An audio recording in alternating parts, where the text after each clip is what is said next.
Hello everyone, welcome back to our classes. Hey guys, in this video lecture, we are going to discuss an important concept which is related to sum of the coefficients of a given expression. That is, for example, the given question is in the form of 5x minus 4y whole to the power of n. The given binomial is in the form of 5x minus 4y, ax plus by whole to the power of n form. For example, if the given binomial is in the form of ax plus by whole to the power of n or ax minus by whole to the power of n form లో ఉన్నట్లయితే ax plus by whole to the power of n or else ax minus by whole to the power of n ఈ form లో ఉన్నప్పుడు ఈ expansion లో వచ్చేటువంటి terms యొక్క coefficients యొక్క సమ్ ఎంత అని ఫైండ్ అవుట్ చేయమన్నప్పుడు ఇలా చేయాలి. Observe the question. The sum of the coefficients of 5x minus 4y whole to the power of n where n is a positive integer is అని అడిగితే ఎట్లా చేయాలనేది మనకి ఇప్పుడు క్వశ్చన్ అనేది వెరీ సింపుల్ గా ఏం చేస్తామంటే ఇక్కడ x బదులు 1 y బదులు 1 అప్లై చేస్తాం. ఓకేనా? అప్పుడు ఏమొస్తుంది మనకి 5 minus 4 whole to the power of n. 5 minus 4 అంటే ఎంత? 1 power n ఎంత? 1. So 1 is the answer. ఇట్లా అన్నమాట. ఓకే, అయితే ఇక్కడ మనం ఒక స్టేట్మెంట్ రాసుకున్నాం, అర్థమైంది కదా? అంటే the sum of the coefficients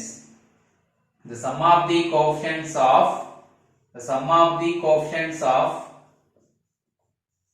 ax plus by whole to the power of n is, or else the sum of the coefficients of ax minus by whole to the power of n is అని అడిగినప్పుడు answer ఏమవుతుందంటే దీనికి very simple, x బదులు 1 y బదులు 1 substitute చేసుకున్నాం. a plus b whole to the power of n is the answer.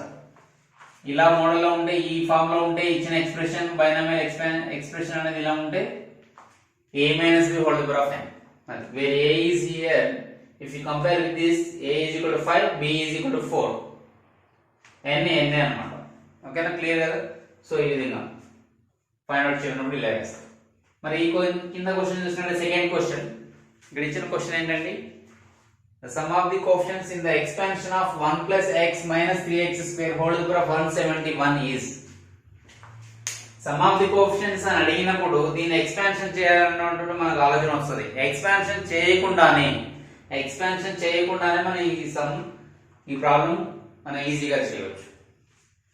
దీన్ని x common తీసుకొని, లేదంటే దీన్ని 1 అని, దీన్ని మొత్తాన్ని x అనుకొని మనం 171 టర్మ్స్ వరకు ఎక్స్పాండ్ చేసి అన్ని చేయాల్సిన అవసరం లేదు. దీనికి వెరీ సింపుల్ ట్రిక్ ఏంటంటే సమ్ ఆఫ్ ది కోఎఫిషియెంట్స్ అడిగినప్పుడు x ప్లేస్ లో, ఫర్ ఎగ్జాంపుల్ ఇక్కడ నేను మన f of x అనుకున్నట్లయితే, ఓకేనా, if you consider it as f of x, then 1 plus x minus 3x square whole to the power of 171 ని మనం f of x అనుకున్నట్లయితే just put x is equal to 1. Put x is equal to 1 to find the sum of the coefficients. అర్థమవుతుందా? ఏం లేదు, simple గా x బదులు 1 substitute చేస్తే దీంట్లో మనకి సమ్ ఆఫ్ ది కోఎఫిషియెంట్స్ వస్తాయి. ఓకేనా? చూడండి ఎలా అంటే ఇప్పుడు f of 1 ఫైండ్ అవుట్ చేస్తున్నాం. 1 plus 1 minus 3 into 1 square whole to the power of 171. Okay, 1 plus 1 2 minus 3 1 is 3 whole to the power of 171. So -1 is the answer. అంతేనా? అంటే -1 పవర్ 171 వస్తుంది. ఇది ఆడ్ పవర్ కాబట్టి మనం మైనస్ ఎన్నిసార్లు మల్టిప్లై చేసినా మనకి నెగిటివ్ వస్తుంది, కాబట్టి -1 ఇస్ ద ఆన్సర్. మరి ఇదే ఆప్షన్ లో ఉంది, ఆప్షన్ సి లో ఉంది. ఇదే ఆప్షన్ లో ఆప్షన్ సి లో ఉంది. అర్థమైంది కదా? సింపుల్ గా మనం సమ్ ఆఫ్ ది కోఎఫిషియెంట్స్ అని అడిగితే ఏ వేరియబుల్ లో ఉన్నా కానీ దాని బదులు 1 సబ్స్టిట్యూట్ చేయడమే. x బదులు y బదులు 1 సబ్స్టిట్యూట్ చేసి రీప్లేస్ చేసి ఇక్కడ కూడా x is equal to 1 you have to substitute. ఎట్లా చెప్పినాం సార్ అంటే, for example some of the coefficients 1 minus x whole square యొక్క సమ్ ఆఫ్ ది కోఎఫిషియెంట్స్ అడిగారు అనుకోండి, జనరల్ దీని ఎక్స్పాన్షన్ ఏంటి? 1 square plus x square minus 2x. అంతేనా? వీటి కోఎఫిషియెంట్స్ ఏమొస్తున్నాయి? 1, ఇక్కడ కూడా 1, -2. యాడ్ చేస్తే 1 plus 1 minus 2 is equal to 0 కదా? ఇదే మాదిరిగా ఇట్లా జనరల్ గా ఎక్స్పాండ్ చేసి sum of the coefficients find out చేయమన్నది. ఒకవేళ నీకు ఈ ఫామ్ లో చేయాలన్నప్పుడు ఏం చేస్తాం? మనం x బదులు 1 సబ్స్టిట్యూట్ చేస్తాం కదా, అప్పుడు 1 minus 1 హోల్ స్క్వేర్ 1 మైనస్ 1 అంటే 0 0 హోల్ స్క్వేర్ ఇస్ 0 వచ్చిందా లేదా సో అదే విధంగా సో దీన్ని బట్టి sum of the coefficients of the given expression find out చేయమంటే sum of the coefficients in the expansion of the given function f of x అనుకొని దీని యొక్క ఎక్స్పాన్షన్ లో వచ్చే టర్మ్స్ యొక్క కోఎఫిషియెంట్స్ ని సమ్ అప్ చేయమంటే యాడ్ చేయమంటే మనం సింపుల్ గా x ప్లేస్ లో 1 సబ్స్టిట్యూట్ చేయడమే క్లియర్ గా right please make it dear students if you observe the next two questions see here the question is given the sum of the coefficients of even powers of x in the expansion of 1 plus x square plus x cube whole power of 5 is ఇందులో some of the coefficients of even powers of x అడిగారు ఇంతకుముందు problem లో just coefficients of sum of the coefficients of the given expansion అడిగారు కానీ ఇక్కడ particular గా even powers అడిగారు next question చూసినట్లయితే ఆడ్ పవర్స్ అడిగారు కదా ఈవెన్ పవర్స్ ఆడ్ పవర్స్ యొక్క సమ్ కావాలి మరి ఇటువంటి సిచ్యువేషన్ లో ఎలా చేస్తాం మనం ఇటువంటి సిచ్యువేషన్ అంటే ఇటువంటి మోడల్ ప్రాబ్లమ్స్ వచ్చినట్లయితే ఈ కేసులో ఎలా చేస్తాం ఈవెన్ పవర్స్ ఆడ్ పవర్స్ అదే డైరెక్ట్ గా సమ్ ఆఫ్ ది కోఎఫిషియెంట్స్ అంటే x బదులు 1 సబ్స్టిట్యూట్ చేస్తే అంటే ఏ వేరియబుల్ ఉందో అది దాని బదులు x బదులు రీప్లేస్ చేస్తాం ఏమని 1 అని రీప్లేస్ చేస్తాం కదా కానీ ఇటువంటి సందర్భంలో ఏం చేయాలంటే ఫస్ట్ ఇచ్చినటువంటి ఫంక్షన్ అంటే ప్రొసీజర్ చెప్తున్నా మనం ఆబ్జెక్టివ్ ఎగ్జామ్ రాసేటప్పుడు డైరెక్ట్ గా రాసుకోవచ్చు x బదులు 1 సబ్స్టిట్యూట్ చేయాలి అంటే దీని f of x అనుకున్నట్లయితే x బదులు 1 సబ్స్టిట్యూట్ చేస్తే ఏమొస్తుంది 1 plus 1 plus 1 plus 1 whole to the power of 5 అంతేనా చూడండి 1 plus 1 plus 1 square plus 1 cube add చేస్తే ఎంత వస్తుంది 4 ఓకేనా 4 టు ద పవర్ ఆఫ్ 5 అందరితో ఊరుకోకుండా మనం x బదులు -1 హోల్ సబ్స్టిట్యూట్ చేయాలన్నమాట x బదులు -1 రాయాలి రాసినప్పుడు అప్పుడు ఏమవుతుంది 1 అంటే 1 x బదులు -1 రాస్తున్నాం సో -1 ప్లస్ x స్క్వేర్ అంటే -1 whole square plus x cube అంటే -1 whole cube whole to the power of 5 clear f of 1 f of -1 values find out చేయాలి ఇది క్యాన్సిల్ అవుతుంది ఎందుకంటే 1 -1 0 -1 హోల్ స్క్వేర్ అంటే 1 -1 హోల్ క్యూబ్ అంటే మళ్ళీ -1 అవునా కదా whole to the power of 5 ఎందుకంటే ఇది ఈవెన్ పవర్ కాబట్టి +1 వస్తుంది ఇది ఆడ్ పవర్ కాబట్టి -1 వస్తుంది అగైన్ దీస్ టు వానిషెస్ ఈ రెండు వానిష్ అయిపోతాయి అప్పుడు ఏముంటుంది 0 ఉంటుంది అయితే ఇప్పుడు మనం even powers of x find out చేయమన్నప్పుడు sum of the coefficients of even powers of x find out చేయమన్నప్పుడు sum of the coefficients of even powers of x find out చేయమన్నప్పుడు దీనికి సింపుల్ గా ఏం చేస్తామంటే ఈ రెండింటిని యాడ్ చేసి వచ్చిన రెండు రిజల్ట్స్ ని యాడ్ చేసి బై 2 చేస్తాం ఓకేనా అంటే 4 to the power of 5 plus 0 అంటే f of 1 plus f of -1 by 2 చేస్తాం f of 1 plus f of -1 by 2 4 power 5 plus 0 by 2 that is 4 power 5 by 2 మరి ఇది ఎట్లా క్యాన్సిల్ అవుతుంది సార్ అంటే 4 పవర్ 5 అంటే 4 ని ఎన్నిసార్లు రాసుకోవాలి యా 4 ని 5 టైమ్స్ మల్టిప్లై చేయాలి ఇట్సెల్ఫ్ బై 2 2 2 అంటే 2 పవర్ 9 వస్తుంది 2 పవర్ 9 అంటే ఎంత 512 కదా 512 ఇస్ ద ఆన్సర్ క్లియర్ ఎందుకంటే 2 పవర్ 10 అంటే 1024 మనందరికీ గుర్తుంటుంది 2 పవర్ 9 అంటే బై 2 చేయాలి so that is 512 option 2 clear కదా అంటే even powers of x some of the coefficients of even powers of x find out చేయనప్పుడు ఇచ్చిన ఫంక్షన్ ని f of x ఇచ్చిన ఈ ఎక్స్ప్రెషన్ ని f of x అనుకొని f of 1 f of -1 find out చేసి ఆ రెండింటిని యాడ్ చేసి బై 2 చేయాలి అదే సేమ్ క్వశ్చన్ లో ఆడ్ పవర్స్ ఆఫ్ x ను ఫైండ్ అవుట్ చేయమని అనుకోండి వెరీ సింపుల్ ఈ రెండింటిని సబ్ట్రాక్ట్ చేసి f of -1 ని f of 1 నుంచి సబ్ట్రాక్ట్ చేసి బై 2 చేయాలి అంటే odd powers of x find out చేయనప్పుడు ఏం చేయాలి మనం దీన్ని f of x అనుకున్నట్లయితే f of 1 minus f of -1 by 2 చేయాలి దేని కొరకు ఇది odd powers of x find out చేయండి సారీ ఇది 1 c కాదు okay so it is for odd powers of x odd powers of x find out చేయాలి ఓకేనా సరే దీనిలో 1 సబ్స్టిట్యూట్ చేద్దాం సో f of 1 సబ్స్టిట్యూట్ చేస్తే 1 plus 1 minus 1 square minus 1 cube whole to the power of 6 కదా so 1 plus 1 2 minus 1 square అంటే 1, minus 1 cube అంటే 1. So cancel అయిపోయి 0 వస్తుంది, అంతేనా? నెక్స్ట్ ఎఫ్ ఆఫ్ మైనస్ 1 చేస్తున్నాం అంటే ఎక్స్ ప్లేస్ లో మైనస్ 1 సబ్స్టిట్యూట్ చేయాలి.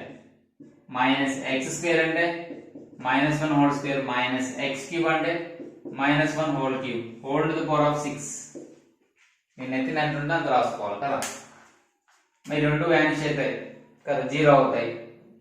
ఇక్కడ మైనస్, ఇక్కడ మైనస్ ఉంది, మైనస్ 1 హోల్ స్క్వేర్ అంటే 1, ఓకేనా? ఇక్కడ మైనస్ ఉంది, మైనస్ 1 హోల్ క్యూబ్ అంటే minus 1 whole to the power of 6. అర్థమవుతుందా? ఇప్పుడు మళ్ళీ దీన్ని సింప్లిఫై చేస్తే ఏమొస్తుంది మనకి? Minus 1 minus of minus plus 1, minus 1 plus 1 whole to the power of 6 అంటే 0 అయ్యాయి. సో మనకి రెండు కూడా 0 వచ్చినాయి. F of 1 0 F of minus 1 0. మరి 0 నుంచి 0 తీసేసి బై 2 చేయాలి అంటే 0. సో ఆన్సర్ ఏంటి? Option A. So odd powers of x find out చేయనప్పుడు sum of the coefficients of the odd powers of x అన్నప్పుడు f of 1 minus f of minus 1 by 2 చేయాలి. Even powers of x find out చేయమన్నప్పుడు f of 1 plus f of minus 1 by 2 చేయాలి. Very simple, clear? So most important model, this is for competitive exams, clear? Right, please make it. Dear guys, now let us discuss the solution of fifth question, that is the sum of the coefficients of x plus y whole power of n is 4096. మీరు try చేయండి అంతో పాటు solution. Sum of the coefficients of x plus y whole power of n is 4096. Already వాళ్ళే coefficients of sum of the coefficients of this expansion ఇచ్చేసారు. అయితే ఏం find out చేయమన్నారు? Greatest coefficient find out చేయమన్నారు. Greatest coefficient అంటే meaning ఏంటి? ఎక్కడ వస్తుంది మన greatest coefficient concept?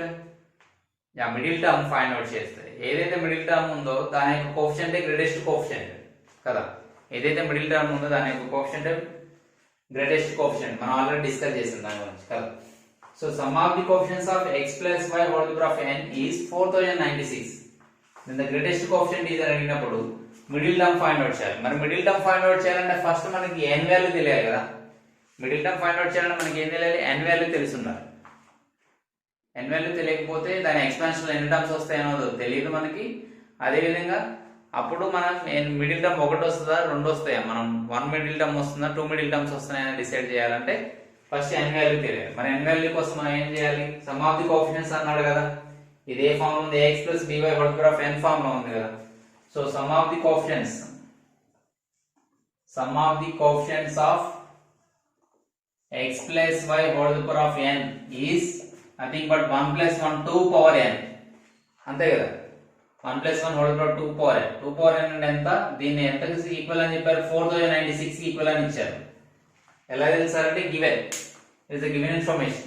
So 2 power n is equal to 4096. Then what is the value of n?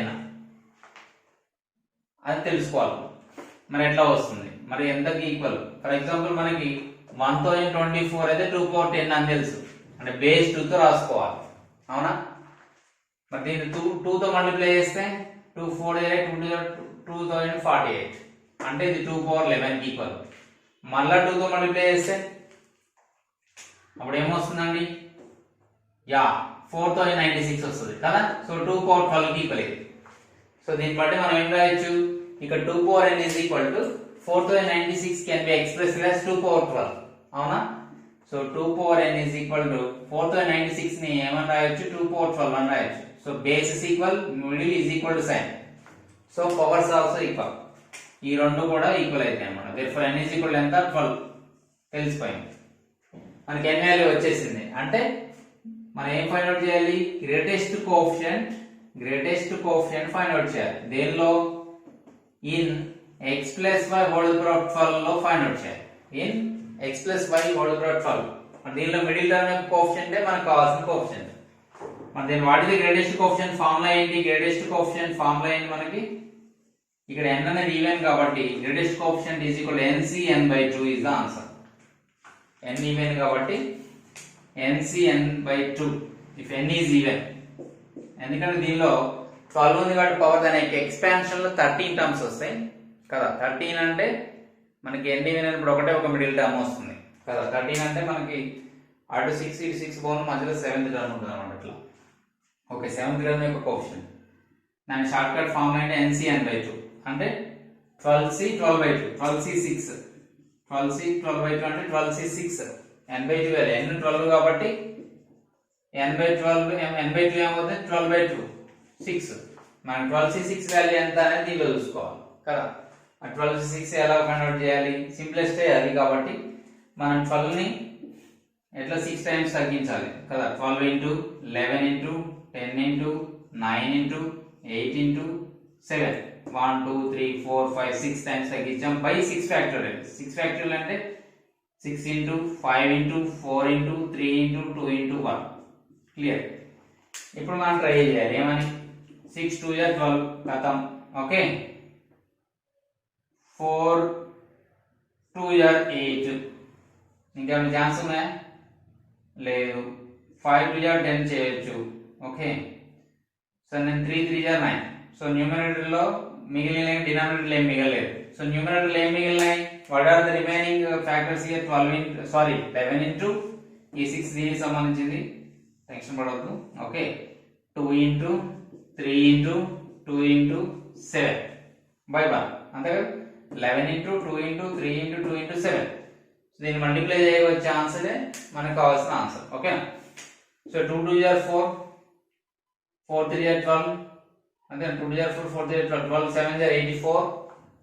So 11 into 84 11 into 84 11 4 44 11 8 88 plus 4 92. So 924 is the answer. మరి ఎక్కడ ఉందా 924 అనేది? యా, ఫస్ట్ ఆప్షన్ లో ఉంది. సో ఇది మనకు కావాల్సిన answer. First option 924 is the answer. Clear? So ఈ విధంగా మనం ఒక వేరియబుల్ మిస్ చేసి, I mean n value miss చేసి ఇచ్చారు ఇక్కడ. అదే ఇక్కడ కోఎఫిషియెంట్స్ కూడా మిస్ చేసి ఇవ్వచ్చు. ఎట్లా చేసినా సరే మనకి ఫైనల్ గా సమ్ ఆఫ్ ది కోఎఫిషియెంట్స్ అన్నప్పుడు f(1) ఫైండ్ అవుట్ చేయాలి. సమ్ ఆఫ్ ది కోఎఫిషియెంట్స్ అన్నప్పుడు f(1) ఫైండ్ అవుట్ చేయాలి. 1 + 1 whole the power of n 2 power n 496 కి ఈక్వల్ చేసి n వాల్యూ ఫైండ్ అవుట్ చేస్తాం. దాని నుంచి గ్రేటెస్ట్ కోఎఫిషియెంట్ మనం ఫైండ్ అవుట్ చేస్తాం. Is it clear? Very simple and most important. So please make it note. చలో guys, మనం ఇప్పుడు ఈ క్వశ్చన్ చూద్దాం. క్వశ్చన్ నెంబర్ 6 చూడండి. ఇందాక మోడల్ అనే ప్రాబ్లమ్స్ కాదు, లిటిల్ డిఫరెంట్ ఇచ్చాడు. ఏంటంటే 2 రిలేషన్స్ ఇచ్చి దాటి మధ్య రిలేషన్ ఫైండ్ అవుట్ చేయమన్నాను. అంటే 2 ఎక్స్ప్రెషన్స్ ఇచ్చారు ఇక్కడ. అవేంటివి? one ఏమో 1 - 3x + 10x² whole to the power of n and the second expression is 1 + x² whole to the power of n. ఈ రెండింటిలో కూడా ఏం అడిగారు? Some of the coefficients in the expansion of this expression is a అన్నారు. అంటే ఈ expression లో expand చేయగా వచ్చినప్పుడు ఎక్స్పాన్షన్, దీని యొక్క ఎక్స్పాన్షన్ లో వచ్చే టర్మ్స్ యొక్క కోఎఫిషియెంట్స్ మొత్తాన్ని యాడ్ చేస్తే అది a అన్నాం. ఓకేనా? నెక్స్ట్ స్టేట్మెంట్ ఏంటి? If the sum of the coefficients in this expansion is b అన్నాం. ఓకే, అయితే ఇక్కడ రెండింటిలో కూడా సమ్ ఆఫ్ ది కోఎఫిషియెంట్స్ అడిగారు. చూసారా? సమ్ ఆఫ్ ది కోఎఫిషియెంట్స్ అడిగారు. ఈవెన్ పవర్స్ ఆఫ్ x అనేది ఆడ్ పవర్స్ ఆఫ్ x అనేది. సో మన టాస్క్ ఈజీ అయింది. అయితే a b ల మధ్య రిలేషన్ ఏంటని అడిగారు. What the relationship between a and b అని అడిగారు. సో సింపుల్ గా ఏం చేయొచ్చు? మనకి సమ్ ఆఫ్ ది కోఎఫిషియెంట్స్ అంటే తెలిసిందే. దీన్ని f(x) అనుకుంటే f(1) ఫైండ్ అవుట్ చేయాలి. దీన్ని g(x) అనుకుంటే g(1) ఫైండ్ అవుట్ చేయాలి. అట్లా సింపుల్ గా x బదులు 1 సబ్స్టిట్యూట్ చేయాలి. ఓకేనా? సో అప్పుడు a ఏమవుతుంది? దీన్ని a అన్నాను కాబట్టి some of the coefficients x బదులు రీప్లేస్ ఫైండ్ f(1). ఓకే, దీన్ని f(x) అనుకుంటే f(1) ఫైండ్ అవుట్ చేయాలి. దీన్ని g(x) అనుకుంటున్నాం. క్లియర్? సో ఇప్పుడు సింపుల్ గా ఏం చేస్తాం? a = 1 - 3 × 1 x ప్లేస్ లో 1 సబ్స్టిట్యూట్ చేస్తున్నాం plus 10 × 1² whole to the power of n. 10 × 1² whole to the power of n. అది సింప్లిఫై చేస్తే ఎంత వస్తుంది? 1 - 3 అంతే కదా. 3 1 3 ప్లస్ 1² అంటే 1, 10 × 1 10 whole to the power of n. So 10 + 1 11 - 3 అంటే 8 power n. So the value of a is how much? 8 power n. Clear? ఇప్పుడు b value కనుక్కోవాలి. b అంటే ఏమి ఇచ్చారు ఇక్కడ మనకి? b is the value which is equal to the sum of the coefficients in the expansion of 1 + x² whole to the power of n. దీని యొక్క expansion లో. ఓకేనా? సో దాన్ని g(x) అనుకున్నా కాబట్టి g(1) అన్నమాట. b అనేది దేనికి ఈక్వల్? g(1) కి ఈక్వల్. అంటే x బదులు 1 సబ్స్టిట్యూట్ చేయాలి. సో 1 అంటే 1 ప్లస్ x² అంటే 1² whole to the power of n. Clear? 1 + 1² value 1 1 + 1 2 2 power n. Clear? This is the value of B. B is equal to 2 power n. ఈ రెండింటి మధ్య relation మనం ఎస్టాబ్లిష్ చేయాలి. ఏంటిది ఆ రిలేషన్? చూసినట్లయితే ఇక్కడ మనకి మీరు అబ్జర్వ్ చేసినట్లయితే బి వాల్యూ 2 power n, ఓకేనా? ఏ వాల్యూ 8 power n. ఈ 8 power n నేను ఏమని రాస్తానంటే 8 నేను 8 మనం 2 cube అని రాసుకోవచ్చు కదా, బేస్ 2 గా 2 cube అని రాసుకోవచ్చు కదా. So whole power of n, power to the power form. So 2 power 3n. బాగానే బేసెస్ ఈక్వల్ ఉన్నాయి కానీ పవర్స్ తేడా ఉంది. మరి రెండింటిని ఈక్వల్ చేయాలి అంటే ఎట్లా ఎస్టాబ్లిష్ చేయాలంటే రిలేషన్, ఈ 2 power 3n నేను 2 power n whole power of 3 గా రాసుకోవచ్చు కదా, power to the power form. మళ్ళీ దీన్ని సింప్లిఫై చేస్తే ఇదే వస్తుంది కదా. అంటే జస్ట్ ఈ పవర్ ఇంటర్చేంజ్ చేస్తాను. ఎందుకు సార్ అంటే మనకు 2 power n వాల్యూ తెలుసు ఇన్ టర్మ్స్ ఆఫ్ బి, కాబట్టి నేను ఇలా రాసుకున్నా. సో ఫైనల్ గా దీని ఏమని రాయొచ్చు, 2 power n అంటే B whole power of 3. So a is equal to దేనికి ఈక్వల్, b క్యూబ్ కి ఈక్వల్. a ఈజ్ ఈక్వల్ దీనికి ఈక్వల్, b క్యూబ్ కి equal. So a is equal b cube అనేది దేంట్లో ఉంది, ఆప్షన్ లో సెకండ్ ఆప్షన్ లో ఉంది. So therefore a is equal to b to the power of 3 is the final answer. So ఈ విధంగా కూడా ఇండైరెక్ట్ గా అడగడానికి ఛాన్సెస్ ఉన్నాయి. అర్థమైంది కదా, వెరీ సింపుల్. ఫైనల్ గా మనకి ఇక్కడ some of the coefficients find out చేయాలి, అది ఒకటి తెలుసుకుండాలి. మళ్ళీ లాస్ ఆఫ్ ఎక్స్పోనెంట్స్ ఫార్ములాస్ మనకి ఐడియా ఉంటుంది. Clear? Okay guys, let us see the solution of 7th question. ఇక్కడ అబ్జర్వ్ చేసినట్లయితే ఇక్కడ కూడా సమ్ ఆఫ్ ది కోఎఫిషియెంట్స్ అడిగారు. ఈ రెండు ఎక్స్ప్రెషన్స్ లో కూడా సమ్ ఆఫ్ ది కోఎఫిషియెంట్స్ అనేవి ఈక్వల్ అయినట్లయితే లాంబ్డా వాల్యూ ఎంత. ఇందాక ముందు డిస్కస్ చేసుకున్నట్లయితే 5th ప్రాబ్లం లో అక్కడ n మిస్ చేసి గ్రేటెస్ట్ కోఎఫిషియెంట్ ఫైండ్ అవుట్ చేయమన్నారు కదా. ఇక్కడ n వాల్యూ ఇచ్చారు కానీ ఇక్కడ లాంబ్డా మిస్ చేశారు, కోఎఫిషియెంట్స్ మిస్ చేసి దాని వాల్యూ ఫైండ్ అవుట్ చేయమన్నారు. So anyway some of the coefficients మళ్ళీ ఈక్వల్ అన్నారు. ఇక్కడ ఈక్వల్ అన్నారు కాబట్టి మనం ఏం చేస్తాం, some of the coefficients find out చేయమన్నారు. ఇక్కడ x బదులు 1 రీప్లేస్ చేస్తాం, దీనిలో కూడా x బదులు y బదులు 1 రీప్లేస్ చేస్తాం. చేసిన తర్వాత ఆ రెండింటి యొక్క రిజల్ట్స్ ని ఈక్వల్ చేస్తాం. చూడండి, since sum of the coefficients అన్నారు కాబట్టి మనం దీన్ని f ఆఫ్ x దీన్ని g ఆఫ్ x అనుకున్నట్లయితే x అనుకోలేం దీన్ని, ఎందుకని xy లలో ఉంది. ఇది ax plus by whole power of n form లో ఉంది. ax minus by whole power of n form లో ఉంటే sum of the coefficients find out చేయడానికి ఏమని చెప్పాను, a minus b whole power of n కదా. సో నేను ఇక్కడ దానికి డైరెక్ట్ గా x బదులు 1 సబ్స్టిట్యూట్ చేస్తున్నాను, అప్పుడు లాంబ్డా ఇంటూ 1 స్క్వేర్ అవుతుంది, అంతేనా. దీనిలో sum of the coefficients find out చేస్తున్నాం. Lambda into 1 square minus 2 into 1 plus 1 whole to the power of 37, that is equal to the sum of the coefficients in this expression. ఈ expression ఎలా ఉంది, ax minus by whole to the power of n form లో. మరి ఈ situation లో sum of the coefficients formula ఏంటి, a minus b whole to the power of n కదా, where a is equal to 1, b is equal lambda, అంతేనా. n value 37. So అప్పుడు ఇదేమో వస్తుంది, a వాల్యూ 1 అంటే ఇక్కడ ఇది ఈ ఫామ్ లో ఉంటే సమ్ ఆఫ్ ది కోఎఫిషియెంట్స్ కి a minus b whole to the power of n కదా. సో a అంటే 1 మైనస్ b అంటే lambda whole to the power of 37. Clear? ఇప్పుడు దీన్ని సింప్లిఫై చేద్దాం. Lambda into 1 square lambda minus 2 plus 1 అంటే minus 1 whole to the power of 37, that is equal 1 minus lambda whole to the power of 37. మీరు observe చేసినట్లయితే powers ఇక్కడ equal ఉన్నాయి, n values equal ఉన్నాయి, కానీ బేసెస్ అప్పుడు ఏం చేయొచ్చు, మిడిల్ లో ఈజ్ ఈక్వల్ సైన్ ఇక్కడ బేసెస్ కూడా ఈక్వల్ చేయొచ్చు. Therefore lambda minus 1 is equal 1 minus lambda, అంతేనా. సో మనం లాంబ్డా వాల్యూ ఫైండ్ అవుట్ చేయాలి కాబట్టి మైనస్ లాంబ్డాని లెఫ్ట్ సైడ్ షిఫ్ట్ చేద్దాం. ఓకే, ఈ మైనస్ 1 ని రైట్ సైడ్ షిఫ్ట్ చేస్తే lambda plus lambda is equal to 1 plus 1 అవుతుంది, అంతేనా. So 2 lambda is equal to 2, then lambda is equal to 1. 2/2 ఎంత వస్తుంది, 1, అంతేనా. సో అర్థమైంది కదా. సో ఈ విధంగా క్లియర్. సో ఫైనల్ గా లాంబ్డా వాల్యూ ఎంత వస్తుంది, 1 వస్తుంది. ఎనీ రియల్ నెంబర్ కాదు, నన్ కాదు, 0 కాదు. సో ఫైనల్ ఆన్సర్ ఎంత, లాంబ్డా వాల్యూ 1. చూసారా, అంటే మొత్తానికి సమ్ ఆఫ్ ది కోఎఫిషియెంట్స్ ఇచ్చి ఇలా ఇచ్చి కూడా ఫైండ్ అవుట్ చేయవచ్చు, లేదంటే అట్లా ఇచ్చి n వాల్యూ ఫైండ్ అవుట్ చేయమనొచ్చు. 5th ప్రాబ్లం లో విధంగా అర్థమైంది. Very simple concept but important. So if you get any model problems related this, please practice. Okay, ఈ ఇంతటితో ఈ కాన్సెప్ట్ మీద సెషన్ ముగిస్తున్నాం. నెక్స్ట్ క్లాస్ లో వేరే కాన్సెప్ట్ డిస్కస్ చేద్దాం. Okay, thank you.